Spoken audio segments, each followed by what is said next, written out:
पाकिस्तान से आई सीमा सचिन के लिए अथाह प्रेम और 4 बच्चों के साथ वो नोएडा के प्रभुपुरा गांव आ जाती हैं नेपाल के रास्ते। इस पूरे प्रकरण में जब वो रहती हैं साथ में कई दिन तक उन्हें छिपा के रखते हैं, फिर जब कोर्ट में जाते हैं तो बात सामने आती है और फिर पुलिस गिरफ्तार करके हिरासत में लेके जाती है, फिर ज़मानत मिलती है।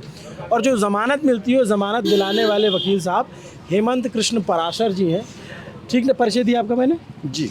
अच्छा, क्या मामला है पराशर जी? कानूनी भाषा में थोड़ा हमको समझाइए कि कानून क्या कहता है इस पर। कानून देखिए, मैंने ये सीमा गुलाम हैदर और सचिन की जो बेल कराई उसमें सेक्शन है हजूर 120B IPC और 14 विदेशी अधिनियम। और 14 विदेशी अधिनियम में सिर्फ और सिर्फ 7 साल से कम सजा का प्रावधान है। उसी के आधार पे मैंने बेल ली मैंने। तो आप थोड़ा ये बताइए कि इसमें गुनाह क्या है? इसमें गुनाह क्या है? इसमें गुनाह है मतलब मैं हर कोई जानता है कि इलीगल है बॉर्डर से बिना वीज़ा के आ जाना, लेकिन आप थोड़ा तक उसमें बताएंगे तो बेहतर रहेगा कि क्या क्या धाराएं लगती हैं, क्या क्या आरोप होते हैं। देखिए, अगर कोई विदेशी व्यक्ति बिना वीज़ा और पासपोर्ट के किसी भी देश में एंट्री करता है तो उस पर 14 विदेशी अधिनियम, और यदि उसका पासपोर्ट भी समाप्त है तो उसमें धारा 3, 4, 5 पासपोर्ट अधिनियम भी लगता है। अब इस अधिनियम में जो थाना पुलिस है उसने 3, 4, 5 पासपोर्ट अधिनियम भी लगाया था, जो कि माननीय मजिस्ट्रेट द्वारा जो है वो रिमांड लेने से निरस्त कर दिया। इसलिए इनका जो रिमांड हुआ वो धारा 120B IPC और 14 विदेशी अधिनियम में ही हुआ। तो अब जब ये आपने ये बताया ये नियम कानून है, ठीक है, नियम कानून इसलिए जान लिया ताकि पता रहे। दूसरी चीज़ ये जानना चाहते हैं कि आप जैसे ज़मानत मिल गई तो अब पुलिस कैसे इंट्रोगेट करेगी, कैसे केस देखेगी, क्या होता है उसमें? देखिए, पुलिस इंट्रोगेट ये जो हैं, जो जांच एजेंसी हैं, चूंकि विदेशी महिला है और साथ ही पाकिस्तान जो शत्रु देश है उसके खिलाफ जो विवेचना करेगी वो NIA और जो हमारी भारत की जो जांच एजेंसी हैं वो साक्ष्य एकत्र करेंगी। उसके बाद में यदि इस पे आरोप सिद्ध होता है तो कोर्ट में जो आरोप पत्र दाखिल होगा, और यदि इस पे आरोप सिद्ध नहीं होता है तो उसमें अंतिम रिपोर्ट जो माननीय न्यायालय के समक्ष प्रस्तुत की जाएगी। जब अदालत में जिरह हुई तो जो सरकार पक्ष के वकील थे उन्होंने क्या दलील दी थी और आपने क्या दलील दी?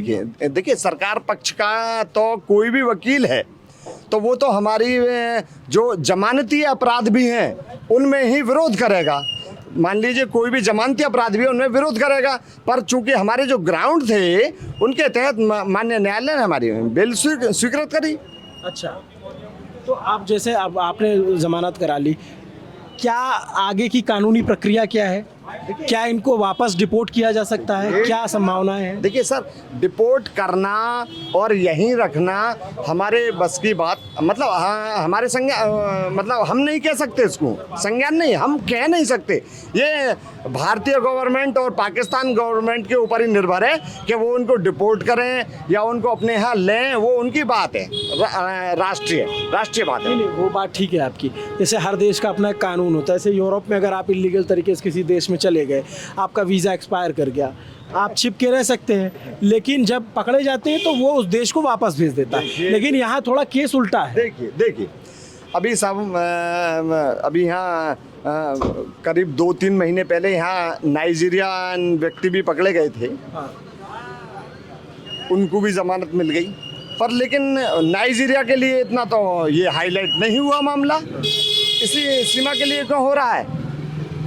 तो ऐसा नहीं है, चूंकि ये जो मामला है ये शत्रु देश से है, ये है, और क्या है। शत्रु देश कोई मतलब माना जाता है कि रिश्ते अच्छे नहीं है। देखिए मेरी बात सुनिए, मैं कह रहा हूँ, ये तो बात कह ही रहा हूँ मैं, जो कागजों प्रूफ है कि शत्रु देश है, लेकिन शत्रु देश की संज्ञा नहीं दी गई है। लेकिन आप भी मानते हो यार, रिश्ते अच्छे नहीं है, लेकिन एक होता है कि शत्रु देश घोषित कर देना, वो घोषित तौर पे नहीं है कहीं पे। शत्रु देश कैसे घोषित नहीं है बताइए?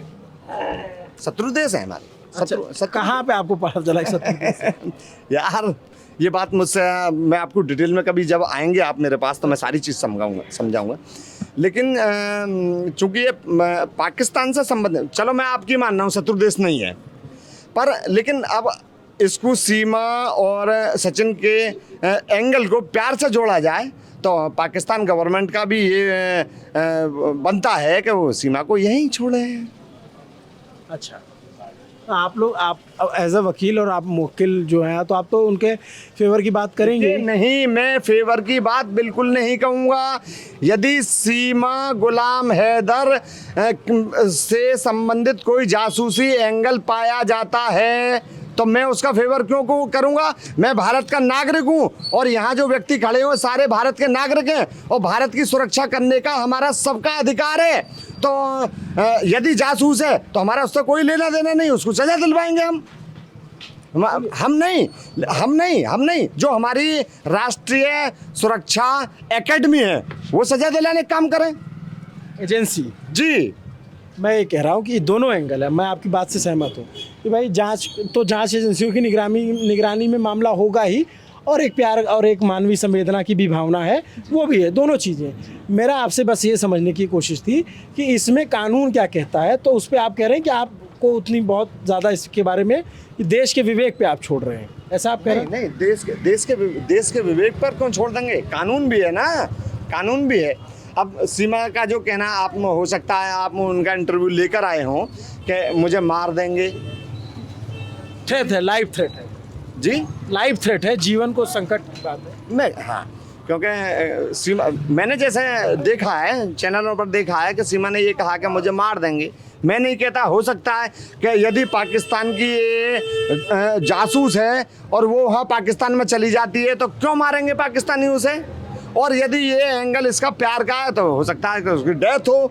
तो मेरा भारत गवर्नमेंट से ये है कि जो इसके, यदि वो पाकिस्तान भी जाती है तो उसकी सुरक्षा की गारंटी लेकर ही उसे भेजें।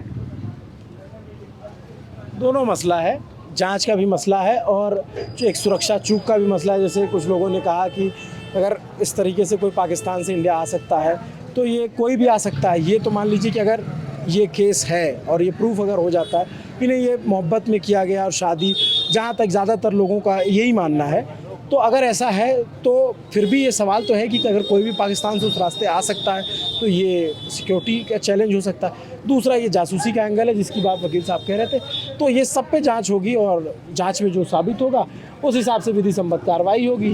हम आप सब यहीं हैं, सब देखते रहेंगे। पूरी बातचीत वकील साहब के साथ आपको कैसी लगी कमेंट करके ज़रूर बताइए। ये स्टोरी बड़ी दिलचस्प है, लोगों का काफ़ी इंटरेस्ट है इसमें। पबजी के ज़रिए प्रेम होता है और प्रेम की एक नई इबारत लिखी जाती है सीमा की तरफ से, सचिन की तरफ से। कई लोग उसको सराह भी रहे हैं, कई लोग, कुछ लोग हैं जो शक की निगाह से भी देख रहे हैं। अपने अपने सबके पॉइंट हैं, कौन कितना सही है ये तो वक्त ही बताएगा। आपको ये पूरी बातचीत कैसी लगी कमेंट करके ज़रूर बताइए। मेरा नाम है अभिनव, मेरे साथ कैमरे के पीछे मेरे साथी रजत हैं। शुक्रिया।